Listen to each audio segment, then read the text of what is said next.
Pourtant, ce n'était pas garanti d'avance. Il y a le Standard qui joue ce soir en Coupe Europa League, etc. Donc, il y avait la concurrence. Mais, et donc, au menu ce soir, qu'est-ce qu'on mange, chérie, ce soir? Qu'est-ce qu'on mange? La spiritualité peut-elle contribuer à la libération et à l'engagement au travail à partir de la pensée de Simone Weil? J'ai dû demander 2 fois à Laurent de me répéter le thème pour être sûr d'avoir, de le mémoriser en tout cas, d'avoir compris cette chose. Pour en parler, 2 brillants orateurs, Robert Séverine et en arrière-fond, quand même, Simone Weil, qui n'était pas loin, dont on apprend très rapidement que c'est une personne très intéressante, avec une spiritualité christique, mais non affiliée, ou qui prend en compte les besoins de l'âme, de vérité, de bien, de beauté, etc. Une jeune femme manifestement extraordinaire, qui a une vie courte, mais néanmoins productive, puisqu'elle écrit 34 bouquins, ou 14, je ne sais plus, en tout cas beaucoup. Elle était à la fois une élève d'Alain, grand philosophe Alain, platonicienne matérialiste, mystique ouvrière, philosophe du travail, et Robert nous a présenté, nous a mis en émoi en nous présentant une vision du travail qui nous a tous enthousiasmés en nous parlant de conquête spirituelle, de philosophie du travail, d'activité supérieure de confrontation réelle, une forme de lecture du monde. On se dit, mais c'est merveilleux, je vais pouvoir dire ça à mes enfants quand ils ne veulent pas faire leurs devoirs, etc. Hein, etc. Donc tout va bien, sauf qu'on apprend qu'à 34 ans, elle est morte. Et elle est morte de désespoir. Et on va vite comprendre pourquoi. Parce qu'en effet, à partir de cette épiphanie, à partir de ce moment-là, on s'est rendu compte que les choses ne sont pas si simples que ça. La division du travail a divisé l'individu. Marx n'a même rien compris du tout, parce que ce n'est pas une question de propriété, c'est une question d'organisation du travail. Le patron est parti, mais l'usine est restée. On a perdu le sens de la limite. On est dans l'illusion de la vertu, de la croissance infinie. Les temporalités économiques et géologiques sont en confrontation. Ça ne fonctionne plus. Le travail superflu, non, c'est pas vrai, ça va continuer. Les individus doivent reprendre le contrôle de leur travail. Certes, il faut se libérer du capitalisme. On l'a dit au début, on l'a répété à la fin. Et donc, se développer de la technostructure. Alors, bon, le schéma, subitement, apparaît quand même plus lugubre que ce qu'on avait pu croire au début. Question se pose, peut-on trouver une solution, peut-on espérer? La réponse est non, il n'y a pas de solution. Et il serait même vain de vouloir en chercher une. Parce que Simone Weil nous a expliqué qu'elle était partisane d'une religion de l'esclavage, et le tout est de faire bon usage de la servitude, mais non pas de s'en libérer.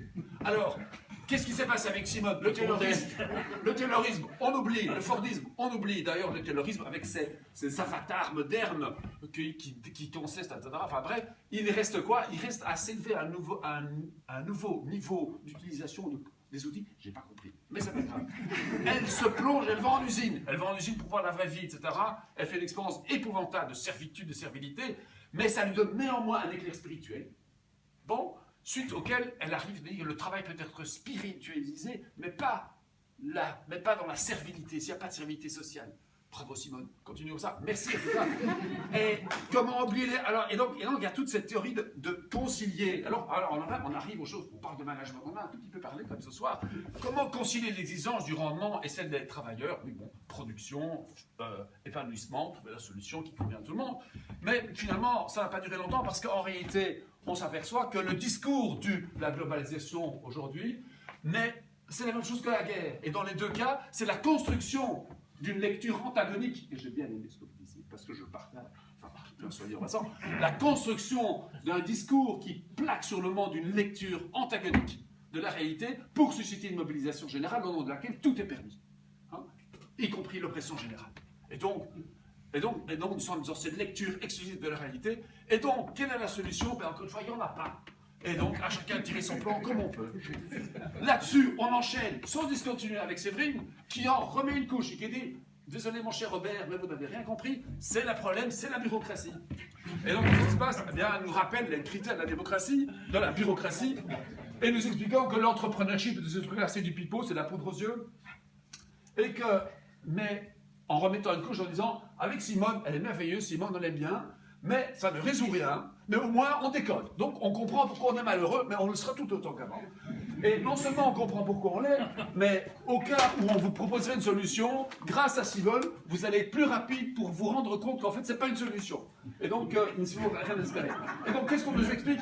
Qu'il y a un exposé en 3 points, où en effet on nous a expliqué que nous sommes malheureux au travail, il y a même une enquête, j'ai noté, GRK8, GSTW19, AGX27, qui le confirme. Nous sommes malheureux au travail.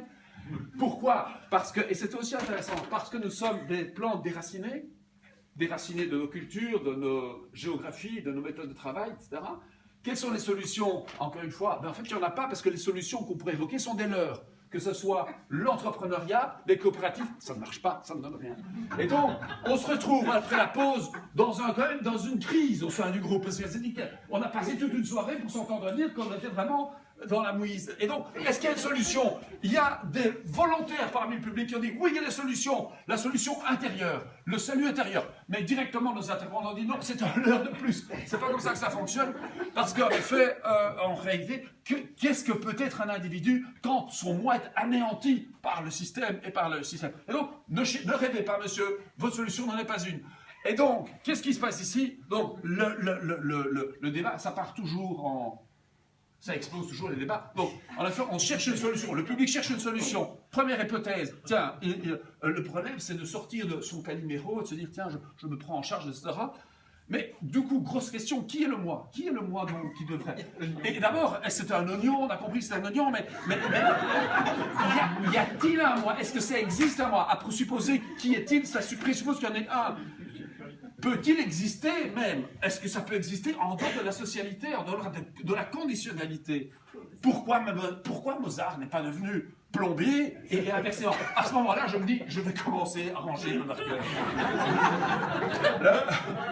La spirituelle dans le travail, c'est le piège ou c'est l'arnaque? Est-ce que finalement, là, oui, tout est dans, etc. Oui.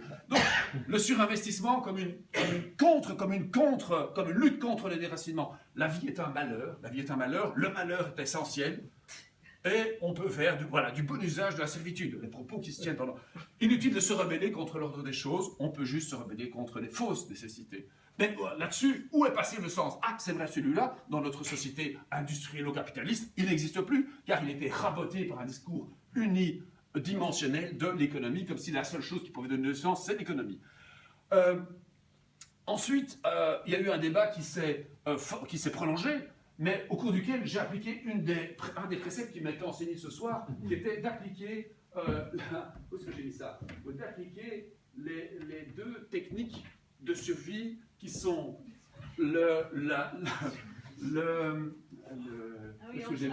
l'absentéisme, j'étais resté sur ça, mais la politique du strict minimum. Et donc là, je me dis, là c'est assez, maintenant j'arrête, c'est bon. Mais j'ai écouté attentivement, avec une conclusion qui était de dire, ne vous leurrez pas, il ne peut pas y avoir de bon manager. Ça ne peut pas exister. Voilà.